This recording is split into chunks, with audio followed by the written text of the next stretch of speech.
Welcome everyone, and please quiet down so that we can begin our class. This will be your first class, and I hope this and the following ones will be of great use to you aspiring captains. Today's class will be on the gunnery, going from the smallest patrol craft to the mightiest battleship, so it would serve you well to pay close attention. There are two aiming systems in War Thunder Naval, the arcade system and the realistic system. I'll be talking about both of them, starting off with the arcade system. As the name implies, it's the aiming system used by default in arcade battles. The guns are automatically elevated to adjust for your current range to target. Does this mean the game does all the work for you? Far from it. Getting the range to your target is only a small part of naval gunnery. Now you still have to hit the target. How do you go about this? You aim at the target, obviously. It's just that you have to take several things into account if you want to score a hit on your target.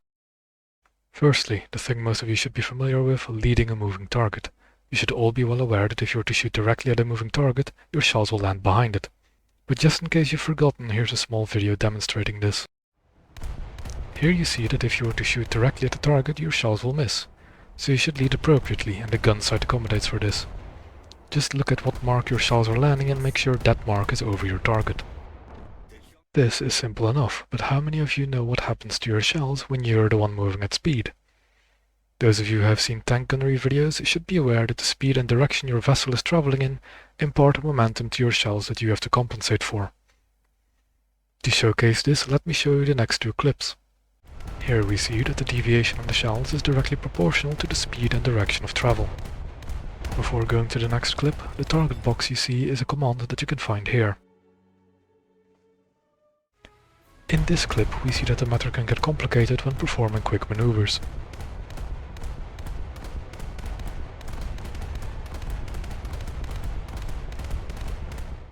The following video shows a practical application where this is visible in an actual battle. Take a close look at the ship's travel direction and how you compensate for this with your aim. So, you have to take into account the movement of both yourself and your target. But be assured that with practice this becomes second nature to everyone. Just ask any experienced captain. Alright, we'll hold a small break here. Be sure to be back in 15 minutes and don't get lost on the way to the bathroom. This might be a daunting task to some of the newer recruits among you. Welcome back everyone. Now that we've come to understand the arcade aiming system, what is the deal with the realistic one? Well, it adds an aspect of manual control on top of the arcade system. The realistic aiming system allows you to manually make the range adjustments with a separate command, allowing for a clear sight picture at the cost of some more thinking. This command can be bound to the mouse wheel like this, or to their own keys here. And as the name suggests, this is the mandatory aiming system in realistic battles. There's one important thing to note though. You can choose to use the realistic aiming system in arcade battles as well if you're so inclined. To do this, you just have to put this option to yes. The realistic aiming system is often not clearly understood, which can lead to big mistakes when aiming at a target. You see, when you select a target, two ranges appear in your crosshair, first being your cruise range measurement. This range isn't the exact range like the arcade system, but is instead a rough estimation with an increasing error on it the further away your target is. The second range, and the most important part of this, is what range your guns will converge with your crosshair. This is where people make their most common mistake. This second range is not the range at which your shells will hit the water, it's the range at which your shells will converge with the point you're aiming your crosshair at. Allow me to demonstrate with this video. Here we see that pointing at a stationary target, our shells do what we expect them to do. They hit the target. But when we raise our crosshair without changing the range adjustment, our shells overshoot. If we aim low, our shells undershoot. What you just saw is something you should drill into your skull and never forget when you play realistic. Your aim is still heavily dependent on the crosshair, just like it is in arcade. The only difference is the addition of the convergence range.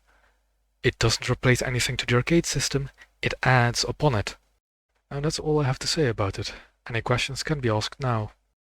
How do I adjust my targeting when I can't see where my shells land? Ah, that's right. Good that you remind me. A new technology in the works is the shell tracking camera. With this you'll be able to clearly see where your shells will land, even behind obstacles. This seems to be a technology only reserved for blue water vessels, and the other details are a bit blurry for now. But yes, you will be able to see the impact of your shells behind obstacles and adjust your fire appropriately. How should I practice my gunnery? Eager to practice, I see. Good. Objectively, there's no best way other than lots and lots of experience. Personally, however, I find that coastal vessels with automatic cannons help me gain that experience quickly, as a stream of tracers allow me to quickly adjust my aim. Are there any golden rules we should take into account? Ah, someone who wants shortcuts. But that's a good question. You often hear captains say about a realistic aiming system that you should adjust your range to about 200 meters below the measured range.